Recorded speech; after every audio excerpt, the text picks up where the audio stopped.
সুপ্রিয় শিক্ষার্থী, আশা করি তোমরা সবাই ভালো আছো, সুস্থ আছো এবং নিরাপদে আছো।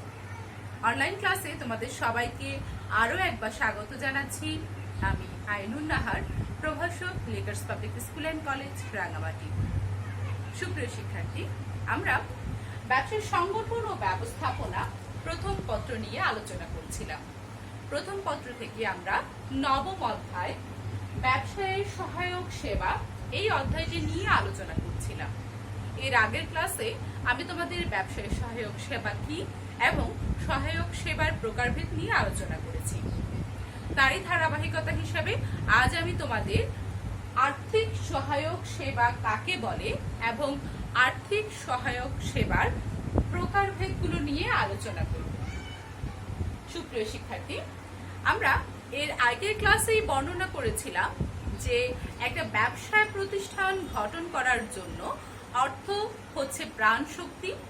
এই প্রাণ শক্তি না থাকলে যেমন দেহে কোনো মূল্য নেই, ঠিক একইভাবে ব্যবসায় প্রতিষ্ঠানে অর্থ ছাড়া বিকল্প কোনো উপায় নেই। কিন্তু অর্থ থাকলেই যে একটা ব্যবসায়ী শুধু পরিচালনা করা সম্ভব তাও কিন্তু না। আমাদের দেহে যেমন প্রাণ থাকলেই আমাদের দেহের মূল্য, আবার যেমন প্রাণ আছে, শুধু প্রাণ থাকলেই দেহের যে খুব বেশি মূল্য হয়ে যাবে তাও কিন্তু না। দেহের অন্যান্য অঙ্গগুলো কিন্তু সমানভাবে গুরুত্বপূর্ণ। ঠিক ব্যবসার ক্ষেত্রেও প্রাণ বা অর্থ যেমন গুরুত্বপূর্ণ, ঠিক একইভাবে অনার্থিক সহায়ক সেবাগুলোও খুবই গুরুত্বপূর্ণ, যেগুলো ছাড়া ব্যবসায় হয়তো বা খুব স্মুথ ভাবে, খুব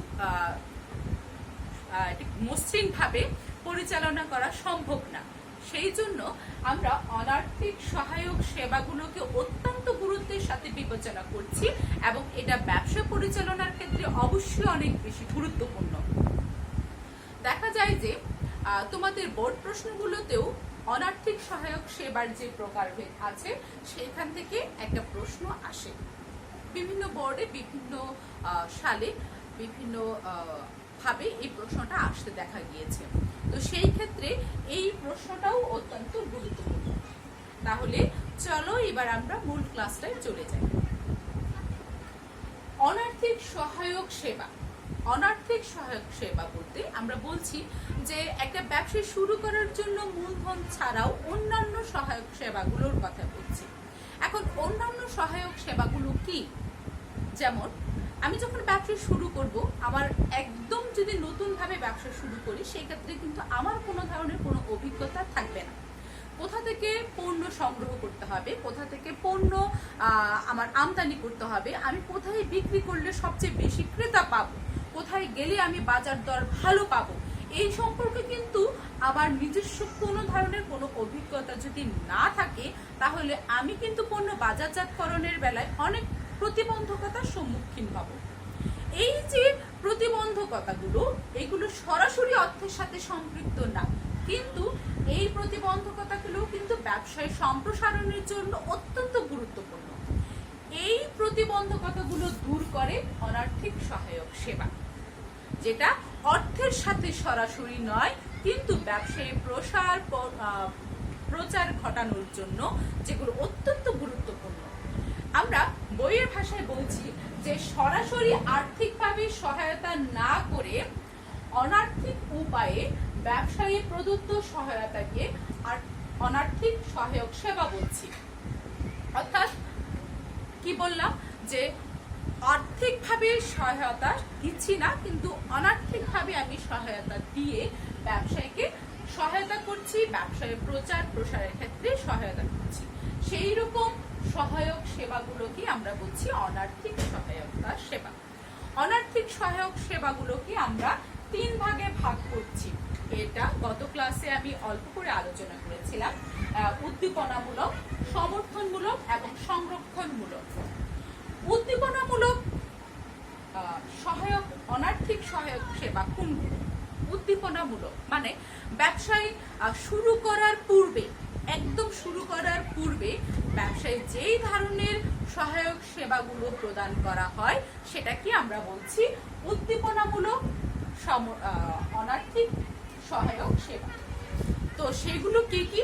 সেগুলো হচ্ছে উদ্যোগ গ্রহণমূলক শিক্ষা। উদ্যোগ গ্রহণ আসলে অত্যন্ত গুরুত্বপূর্ণ। যে কোনো কাজ আমরা করার পূর্বে যে উদ্যোগ গ্রহণ করাটা, যে মানসিকতা, এটা সঞ্চয় করাটা কিন্তু বিশাল বিষয়। এটা যদি আমরা সঞ্চিত করতে না পারি, দেখা যায় যে অনেক বড় বড় সুযোগও আমাদের হাতছাড়া হয়ে যায়। সেই জন্য উদ্যোগ গ্রহণ করা, প্রত্যেক ব্যক্তির ভিতরে আসলে উদ্যোগ গ্রহণ করার সেই জন্মগতভাবে সেই শক্তিটা হয়তো নাও থাকতে পারে, কিন্তু চর্চার মাধ্যমে, অনুশীলনের মাধ্যমে, অন্য প্রতিষ্ঠানের মাধ্যমে, প্রশিক্ষণ গ্রহণ করার মাধ্যমে এই বিষয়টা কিন্তু ব্যক্তির ভিতরে কাজ করতেও পারে। তাই এই উদ্যোগ গ্রহণমূলক শিক্ষাটা উদ্দীপনামূলক প্রশিক্ষণের মাধ্যমে দেয়া হয়। এটা বিভিন্ন প্রতিষ্ঠান বিভিন্নভাবে বিভিন্ন কর্মশালার মতো আয়োজন করে এটা এখন দিচ্ছে, বিভিন্ন ব্যক্তিদেরকে বিভিন্ন রকম উদ্দীপনামূলক উদ্যোগ গ্রহণমূলক শিক্ষা তারা দিচ্ছে। তারপর বলছি যে প্রশিক্ষণ একটা গুরুত্বপূর্ণ। যদি প্রশিক্ষণ না থাকে তাহলে সেই পণ্যের উৎপাদন, প্রচার, প্রসার সম্পর্কে আসলে অনেকভাবে বিশদভাবে জানা সম্ভব হয় না। তার প্রশিক্ষণটা, যে ব্যবসাটা করব সেই ব্যবসায়ের প্রশিক্ষণটা গ্রহণ করা অত্যন্ত গুরুত্বপূর্ণ। তারপর হচ্ছে পণ্য ও প্রকল্প নির্বাচন। এটা অত্যন্ত গুরুত্বপূর্ণ একটা ব্যবসায়ের ক্ষেত্রে। ব্যবসায়ের সফলতা ব্যর্থতা দেখা যায় যে অনেকাংশেই নির্ভর করে এই পণ্য এবং প্রকল্প নির্বাচনের ক্ষেত্রে। আমি হয়তো আমার ক্ষুদ্র চিন্তা ভাবনা দিয়ে হয়তো বুঝতে পারবো না যে এই কোন ব্যবসাটা ঠিক এই সময়ের জন্য উপযুক্ত, কিন্তু এমন অনেক প্রতিষ্ঠান আছে, এমন অনেক বিভিন্ন প্রতিষ্ঠান আছে যারা বিভিন্ন ব্যক্তিদেরকে এই পণ্য, প্রকল্প এবং নির্বাচন গ্রহণ করার ক্ষেত্রে সাহায্য সহযোগিতা করে থাকে। তারা জানায় যে এই পণ্যটা বা এই প্রকল্পটা আপনি গ্রহণ করেন তাহলে আপনি আর্থিকভাবে লাভবান হবেন। এটির এখন বাজারে সবচেয়ে বেশি চাহিদা। এই পণ্যটা এখন বাজার দখল করছে সবচেয়ে বেশি। বহির্বিশ্বে এই পণ্যের চাহিদা এখন সবচেয়ে বেশি। সেই রকম ভাবে বিভিন্ন তথ্য দিয়ে এই উদ্দীপনামূলক সহায়তা দেয় আমাদেরকে বিভিন্ন বেসরকারি, সরকারি প্রতিষ্ঠানগুলো। তারপর বলছি যে প্রযুক্তিগত সহায়তা, তথ্য সরবরাহ এবং প্রচার।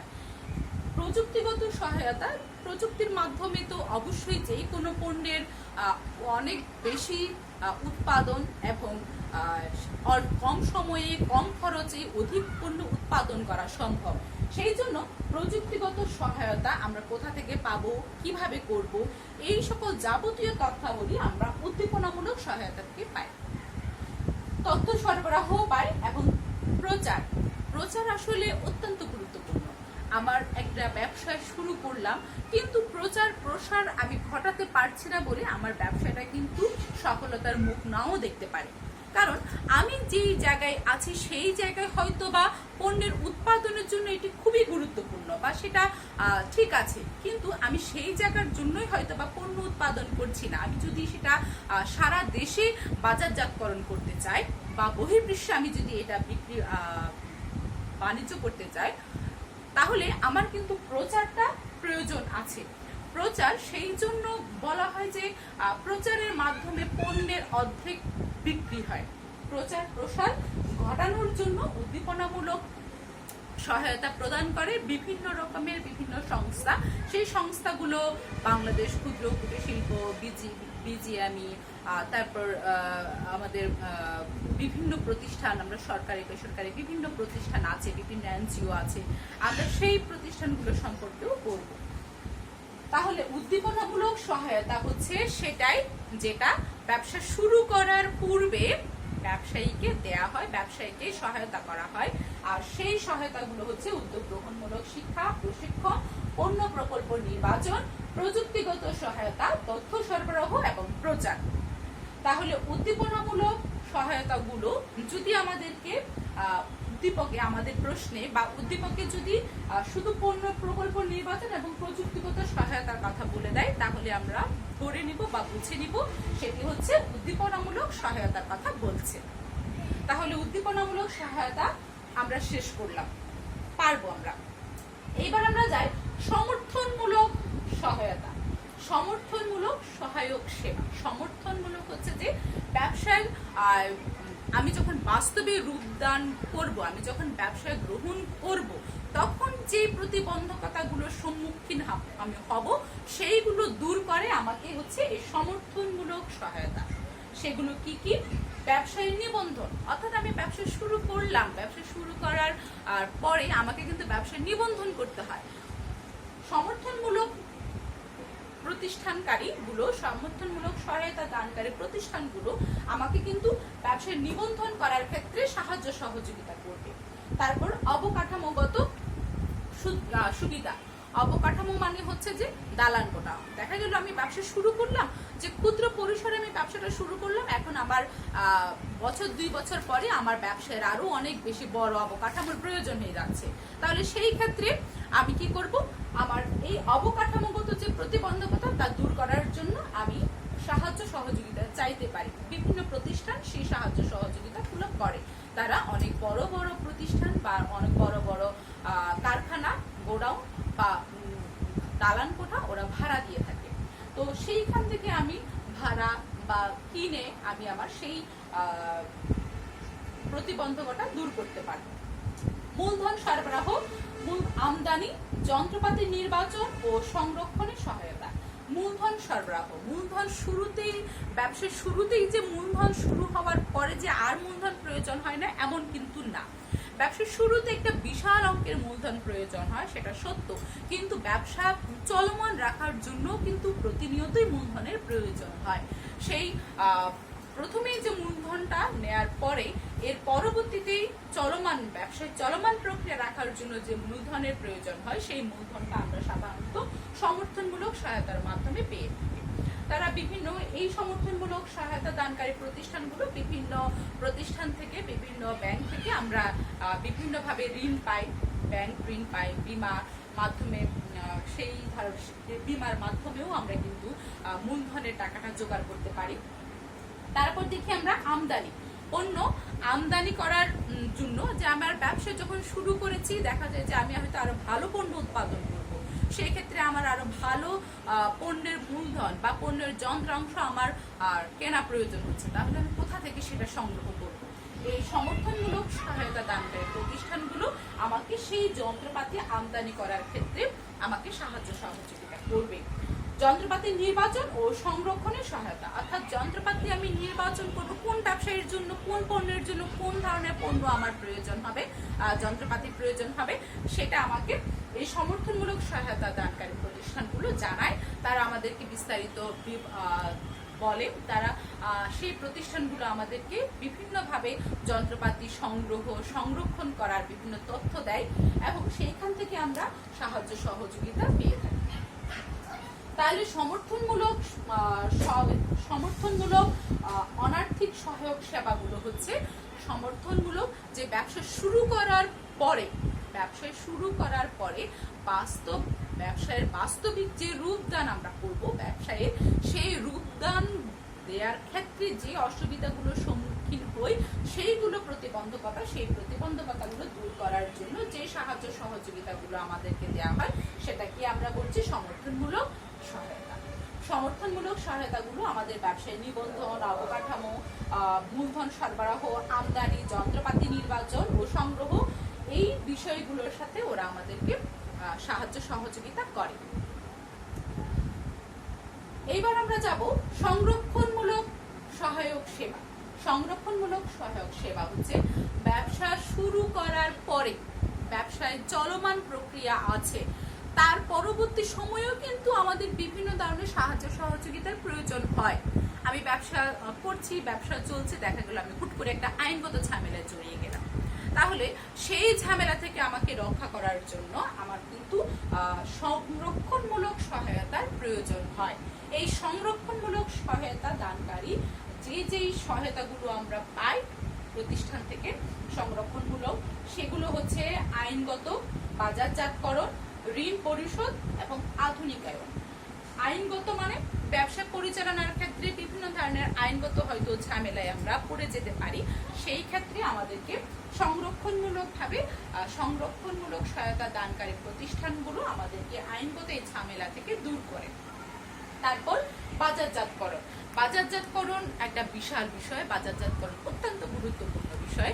এই পণ্য কোথায় বাজারজাত করলে অনেক বেশি বাজার দখল করা যাবে, ভোক্তা বেশি পাওয়া যাবে বা ক্রেতা বেশি পাওয়া যাবে, সেই জিনিসটা কিন্তু বাজারজাতকরণ এর বিভিন্ন তথ্য প্রদান করার মাধ্যমে আমরা কিন্তু সংরক্ষণমূলক সহায়তা দানকারী প্রতিষ্ঠান থেকে সেবা পেয়ে থাকি। তারপর হচ্ছে ঋণ পরিশোধ। আমরা এর আগেও বলেছিলাম সমর্থনমূলক সংরক্ষণের কথা, সমর্থনমূলক সহায়তার সেবার মধ্যে বলেছিলাম যে আমরা ঋণ গ্রহণ করতে পারি। ঋণ এমন জিনিস না যে আমি নিলাম আর ফেরত দিব না, ঋণ তো ঋণ, আবার ফেরত দিতে হবে। কিন্তু সেটা কিভাবে? আমি ব্যবসা করার ক্ষেত্রে যে ঋণটা আমি কত সুবিধাজনক ভাবে দিলে আমি তাড়াতাড়ি ঋণ পরিশোধ করতে সমর্থ হব, বা কিভাবে দিলে ব্যবসার কোন পর্যায়ে থেকে আমি ঋণ পরিশোধ করা শুরু করলে আমার প্রতিষ্ঠানও লাভবান হবে, আবার আমার ঋণও পরিশোধ হবে, এই সকল যাবতীয় তথ্যাবলী এবং ঋণ পরিশোধের সুযোগ সুবিধাগুলো আমি সংরক্ষণমূলক সহায়তা থেকে পাবো। এই সংরক্ষণমূলক সহায়তা দানকারী প্রতিষ্ঠানগুলো আমাকে সেই সুযোগ সুবিধার কথা জানাবে। তারপর হচ্ছে আধুনিকায়ন। বিশ্ব যেহেতু পরিবর্তনশীল, তাহলে এই বিশ্বের পরিবর্তন কিন্তু আমরা তখনই পরিবর্তিত বলছি যখন এর চারপাশের সব প্রতিটা বিষয় পরিবর্তিত হচ্ছে, আধুনিকায়ন হচ্ছে, নতুন করে হচ্ছে। তো সেই ক্ষেত্রে যন্ত্রপাতিও আধুনিকায়ন হলে নতুন পণ্যই আধুনিক পণ্য আধুনিকায়ন হবে, আবার পণ্যের উৎপাদনও আধুনিকায়নতে ছোঁয়া আসবে। সেই জন্য যে বিশ্ব যেহেতু পরিবর্তন হচ্ছে, আধুনিক হচ্ছে, আমাদের ব্যবসা বাণিজ্যেও কিন্তু আধুনিকতার ছোঁয়াটা থাকতে হবে। কারণ মানুষ যখন আধুনিক হয়ে যাবে তাদের চাহিদাও আধুনিক হয়ে যাবে, তাদের সেইভাবেই সেই মানসিকতাটা ধরে নিয়ে আমাদেরকে ব্যবসার আধুনিকায়নের ছোঁয়াটা আনতে হবে। তাহলে কোন ব্যবসায় কোন আধুনিকায়নটা আনলে লাভবান হবে ব্যবসায়ী প্রতিষ্ঠান বা পরিচালনাকারী প্রতিষ্ঠান, সেই সকল বিষয়গুলি আধুনিকায়ন সেবার মাধ্যমে সংরক্ষণমূলক সহায়ক সেবা দান করে।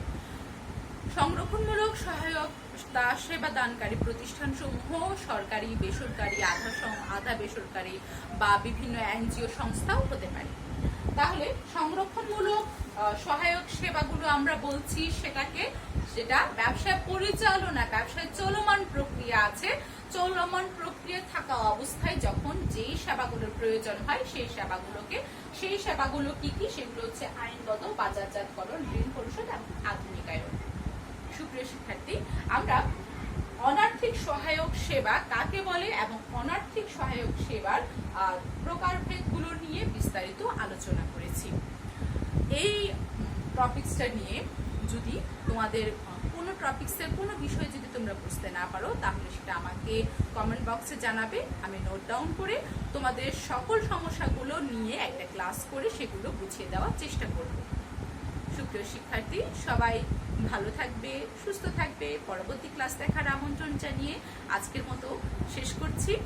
সবাইকে ধন্যবাদ।